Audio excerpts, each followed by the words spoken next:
భాగస్వామ్యంతో future university అందిస్తున్న ఈ అద్భుత కోర్స్ కేవలం 180 మందికి మాత్రమే లభించే అరుదైన అవకాశం. మీ బట్టలకి సాఫ్టింగ్ ప్రొటెక్షన్ ఇచ్చే సరైన ప్రొడక్ట్ ఎలిమ్ ఫ్యాబ్రిక్ కండిషనర్.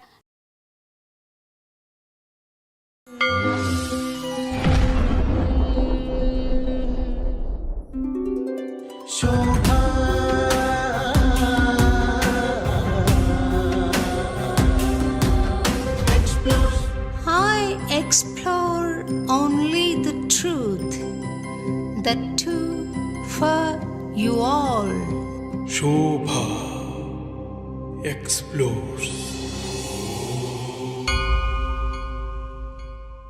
నమస్తే స్వామి. నమస్తే అమ్మా. మీరు 12 ఏళ్ళు తపస్సు చేశారు అని విన్నాను స్వామి. ఎక్కడ చేశారు? మీ స్వత్సంకల్పమా లేదా ఏదైనా ఎవరైనా గురువు మిమ్మల్ని ఆదేశించారా తపస్సుకి? మొదట నా సంకల్పమే. మా గురువుగారి యొక్క సపోర్ట్ నాకు బాగా తోడైంది. వారు నాకు ఇచ్చిన శక్తిపాత దీక్ష, మంత్రోపదేశ మహిమ, ఆ మంత్రం యొక్క జపశక్తి అనేది నన్ను సంకల్పము దృఢంగా నిలబడేటట్టుగా చేసింది. 2011లో మా ఆశ్రమానికి వచ్చి బిజ్వార గ్రామానికి వచ్చి అక్కడే సుస్థిరంగానే ఇన్నేళ్ళు తపస్సు చేస్తూ ఇప్పటికి కూడా అదే అనుష్ఠానంలోనే అదే తపస్సులోనే ఉన్నాను. ఇప్పుడు జనబాహుల్యంలోకి రావడానికి గల కారణం ఏంటంటే కొంతమంది పెద్దలు, కొంతమంది ప్రముఖులు నన్ను చెప్పారనమాట. అయ్యా, మీరు అక్కడ అనుష్ఠానానికే పరిమితం అయితే ఎట్లాగా, తిరగండి, జనాల లోపలికి తిరగండి, జ్ఞాన ప్రచారం చేయండి, ధర్మ ప్రచారం చేయండి అని. వాళ్ళు మహాత్ములే, చాలా గొప్ప గొప్ప వాళ్ళే నన్ను ప్రేరేపించారు. జిఆర్ స్వామి కూడా నన్ను ప్రేరేపించారు. చిలుకూరు బాలాజీ రంగరాజన్ స్వామీజీ కూడా నన్ను ప్రేరేపించారు. వాళ్ళ యొక్క ప్రేరణాత్మకంగానే జనబాహుల్యంలోకి రావడం జరిగింది. నాకు ఇక్కడ అంటే జనబాహుల్యంలోకి రావాలి, ఇలా మాట్లాడాలని ఇష్టం లేదు. ఎప్పటికీ వైరాగ్య చింతనలోనే, అజ్ఞాతంలోనే ఉండాలనేది నా సంకల్పం. ఇప్పటికీ కారులో కూర్చున్నానంటే అట్లాగే వెళ్ళిపోతాను మైకం లోపలికి. లొకేషన్ వచ్చింది, డ్రైవర్ లేపితే తప్ప లేవను. ఆ వైరాగ్య చింతన ఇంకా పోలేదు నా నుంచి. సుదీర్ఘంగా మా స్వగ్రామంలోనే అనుష్ఠానంలో ఉన్నాను నేను. మీ గురువుగారి పేరు చెప్తారా స్వామి ఒకసారి? తప్పకుండా. మనకందరికి సుపరిచితమైనటువంటి పండరిపుర క్షేత్రం, సంత్ రాజారాం కైకాడి మహారాజ్. పండరిపురంలోనే ఒక ప్రసిద్ధమైనటువంటి పీఠం వాళ్ళది ఉన్నది. అవును స్వామి. చాలా గొప్ప పరంపర వాళ్ళది. వాళ్ళు అవధూతలు. మా గురువుగారు అవధూత. వారి చేతనే దీక్షాగ్రహణము, మంత్రోపదేశ సంస్కారం అంతయు వారి చేతనే అయింది నాకు. స్వామి, నేను ఈ ప్రశ్న అడగచ్చో లేదు, మీరు అవధూత స్థాయికి చేరుకున్నారు అనుకుంటున్నాను. చాలా సంతోషం. అవధూత స్థాయికి చేరుకున్నాక ఈ దేశంలో ఇంత అశాంతి, ఇంత హింస, ఇంత రాజకీయము, కుటిల నీతి నడుస్తుంది కదా స్వామి. అందుకు మీ బోటి మహానుభావులు చేస్తున్న ప్రయత్నం ఏంటో ఒకసారి సెలవిస్తారు స్వామి. ప్రపంచంలో జరుగుతున్న అనేక దుర్మార్గములకు, అనేక దుశ్చర్యలకు గల కారణం ఒకటే. మనిషి ధర్మ పరివర్తనంలో లేడు. ఎప్పుడైతే ధర్మంలో ఉంటాడో, ఆచార ధర్మాన్ని కట్టుబడి ఉంటాడో, ఈ ఆకృత్యాలు జరగవు. ఇది మనకు ధర్మసింధువులో ఋషులు ఆనాడే రాసి ఉంచారు. ఈ ధర్మాన్ని గనక జీవుడు తప్పితే ఎన్ని అఘాయిత్యాలు జరుగుతాయి సమాజంలో, ఎన్ని ఆకృత్యాలు ప్రేరేపితం అవుతాయని ఋషులు ఆనాడే ఉద్ఘాటించి మనకు రాసి ఇచ్చారు. అలా కొన్ని శాస్త్ర నిఘంటువుల యొక్క పరిశోధన చేసినప్పటికీ మాకున్న స్వీయ అనుభవంతో కూడా ఈ ఆకృత్యాలు చూడాల్సి వస్తుందే అని ప్రతిరోజు మదనపడిపోతుంటాం మేము. వీటిని అరికట్టడానికి, వీటిని నివారించడానికే సమాజంలోకి రావడం, అవగాహన సదస్సులు ఏర్పాటు చేయడం, ఈ సోషల్ మీడియా మాధ్యమంగా కూడా మాకు తోచినటువంటి జగన్మాత ఇచ్చిన జ్ఞానం చేత అందరినీ జ్ఞాన మార్గంలోకి తీసుకురావడం, ఇవన్నీ జరుగుతూ ఉన్నాయి. మా సంకల్పం ఒకటే, ధర్మం నిలబడాలి, సత్యమే సమాజంలో ప్రజ్వరిల్లాలి, ప్రతి ఒక్కరి యొక్క ఆభరణం కావాలి. కంఠాభరణం ఎలా ఉంటుందో అలా ఆభరణం కావాలి. అందరూ శాంతి కాముకులై సస్యశ్యామలంగా జీవించాలన్నది మా సంకల్పం. ప్రతిరోజు జపం అయిపోయిన తర్వాత అంగన్యాస కరన్యాసములన్నీ అయిపోయి ఉపాసన బలం అంతా అయిపోయిన తర్వాత మంత్రక్షితలు అదే దిశగా వదులుతాను నేను. అమ్మా జగజ్జనని, ఈ సమాజంలో సుస్థిరమైనటువంటి శాంతిని నెలకొల్పమ్మా, నా బోటి వాళ్ళు చేసేటటువంటి ఈ యొక్క సంకల్ప శక్తి సత్యమైతే అది నెరవేరుగాక అని అమ్మకు ఆదేశం ఇస్తాను ప్రతిరోజు. ఆ అమ్మ యొక్క ఆశీర్వాదం, భగవత్ సంకల్పం, భగవంతుడు తలంచిన ఎడల అది ఎంత పని. మేము ఉడతా భక్తిగా ప్రతిరోజు అదే సంకల్పం చేస్తూ ఉంటాం. యజ్ఞం చేసినా, అర్చన చేసినా, భగవత్ కైంకర్యం ఏమి చేసినా కూడా ఉత్తర సంకల్పం అదే. స్వామి, అంబత్రయి క్షేత్రము నేను కూడా దర్శించుకున్నాను. మీరు చక్కటి ఆశీర్వాదం ఇచ్చి పంపించారు. ఆ క్షేత్రం నెలకొల్పాలని మీకు సంకల్పం ఎలా వచ్చింది? 2010వ సంవత్సరం లోపల తీవ్రమైన వైరాగ్యం లోపల అజ్ఞాతంలో ఉన్నాను. అప్పుడు జగదంబ యొక్క ప్రేరణ మేరకు ఒక దర్శనం వచ్చింది నాకు. ఒక స్పృహణ కలిగింది, ఒక ప్రేరణ. ఆ ప్రేరణ ఏంటని 3 రోజులు మదనపడ్డాను నేను. ఏంటి నాకు ఈ దర్శనం వచ్చింది, ఏంటి దీని విశ్లేషణ ఏంటని. ఒక మహనీయుని ఆశ్రయిస్తే ఆయనతో చర్చ జరిపాను నేను. అయ్యా, నేను జపంలో కూర్చున్నప్పుడు నాకు ఇలా కలలు వస్తున్నాయండి, అందరికి అర్థం కావాలని కలలు వస్తున్నాయండి అని చెప్పాను. అవి కలలు కాదు నాయన, నువ్వు చేసే జపము యొక్క తార్కాణం, నిదర్శనపు సూత్రములు. అవి రావడానికి గల కారణం లోక కళ్యాణమే. నీ చేత ఇది జరగనున్నది అని వారు నాకు మొత్తం వివరించి చెప్పారు. నేనేం చేయగలను? నేను దేశంగాని దేశంలో ఉన్నాను, అనగా మహారాష్ట్రలో ఉన్నాను. కూలి పని చేసుకుంటూ ఉన్నాను. నేను ఏం చేయగలను? పొద్దునుంచి సాయంత్రం వరకు కష్టపడితే 100 రూపాయలు ఇస్తారు. ఈ నా జీవన భృతితో నేను ఏమి సాధించగలనని వారిని అడిగాను.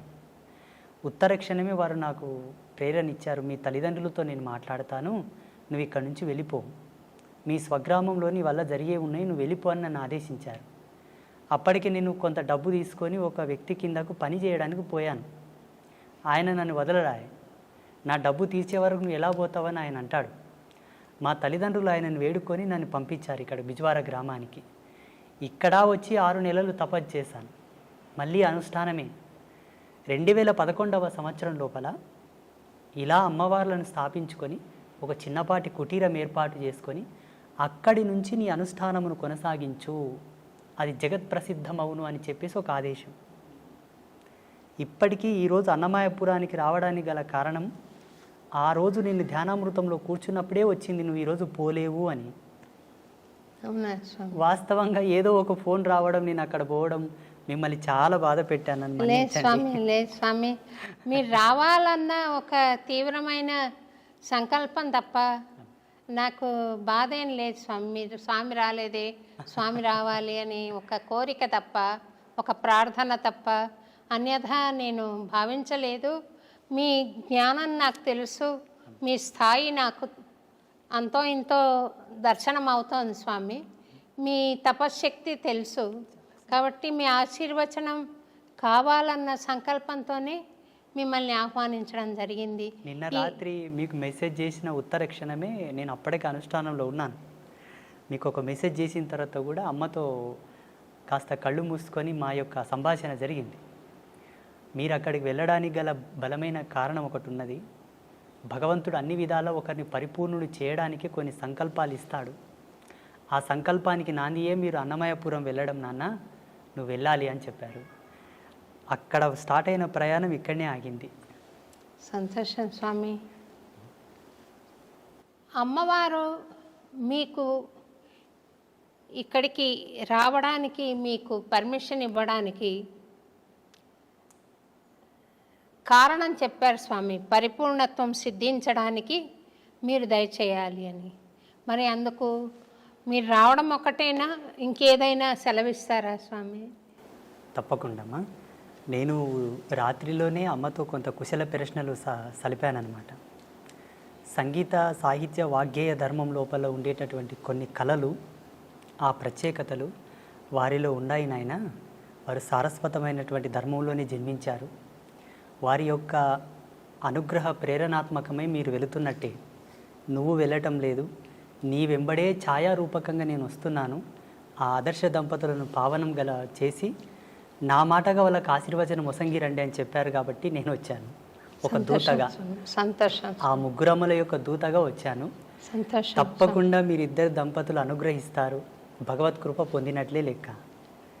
మీరు అన్నారు స్వామి మీరు అవధూత తత్వంలో ఉన్నానన్నారు, అది మీ మనస్సు. ఆ తత్వంలో నేనుంటే ఆ జగదంబ మిమ్మల్ని తప్పకుండా పావనం చేస్తుంది. స్వామి ముగ్గురమ్మలు అంటున్నారు కదా స్వామి, లక్ష్మి, పార్వతి, సరస్వతి అమ్మవారు ముగ్గురు శక్తుల్ని ఏకం చేసి అక్కడ ప్రతిష్ట చేశారు కదా స్వామి. మీరు అక్కడ నీటితో దీపం వెలిగించినట్టు నేను చూశాను స్వామి. అది ఎన్ని సంవత్సరాల క్రితం వెలిగించారు, ఇప్పుడు ఇంకా వెలుగుతోంది. అది ఒకసారి ప్రేక్షకులకు కూడా మీరు తెలియజేస్తే బాగుంటుందేమో. 2011వ సంవత్సరంలోనే కార్తీక శుద్ధ పౌర్ణమి రోజు జగదంబల యొక్క ప్రతిష్ట అయ్యింది. కార్తీక శుద్ధ పౌర్ణమి రోజు జగదంబల ప్రతిష్ట అయిన ఉత్తర క్షణమే జ్యోతి ప్రజ్వలన జరగాలి. సూర్యకిరణాల చేత, అగ్ని లేకుండా, కృత్రిమమైనటువంటి అగ్నిని రాల్జించకుండా సహజ సిద్ధమైన సత్యాగ్నితోటి వెలిగించాలని సూర్యకిరణాలతో వెలిగించాం. 2011వ సంవత్సరం నుంచి ఇప్పటి వరకు నిరంతరాయంగా వెలుగుతూనే ఉన్నాయి. 13 సంవత్సరాలు స్వామి. And for more videos, Please subscribe to iDream. Please subscribe to iDream. Please subscribe iDream. And please subscribe to iDream. For more videos, subscribe to iDream. please like, share and subscribe to the channel. Congratulations, iDream. Subscribe to iDream. Subscribe to iDream. So subscribe to iDream Media. iDream team అందరికి huge congratulations. Please subscribe iDream Media. Please subscribe to iDream. Subscribe iDream. Please subscribe to iDream. iDream అంటే నా కళల ఛానల్ను subscribe చేసుకున్న నోరు తిరుగుతలేదు, మీరైతే గంట గుర్తు కొట్టండి. For more such videos, please subscribe to iDream. Subscribe to iDream. Please subscribe to iDream. Please subscribe iDream Media. Please do subscribe to iDream. Please subscribe to iDream Media. For best entertainment and information, please subscribe iDream. And don't forget to subscribe to iDream.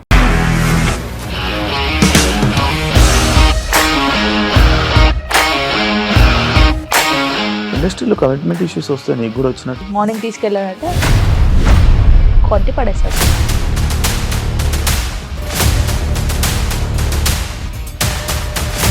ఒక్కళ్ళు కూడా చూడలేదు ఈ cinema అని చెప్పడానికి కూడా చాలా ధైర్యం కావాలి. అది నిజం కదా, దాంట్లో ధైర్యం ఏంటి? ఇది నెక్స్ట్ డే ప్లేట్ మార్చేస్తే తప్పు కదా. As of now we are comfortable this అని నేను అనుకుంటున్నాను. రష్మిక గారిది మీది ఒకే ఊరు అంట కదా.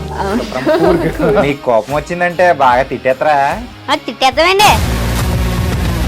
నిజంగా గేమ్ ని ఎలా చేంజ్ చేయగలిగారు? ఏపీఎస్ఎఫ్సి వాళ్ళకి 6 నెలల్లో నేను 6 లక్షలు కట్టా. బిజినెస్ చేయాలనుకుంటే it is as difficult as riding a tiger.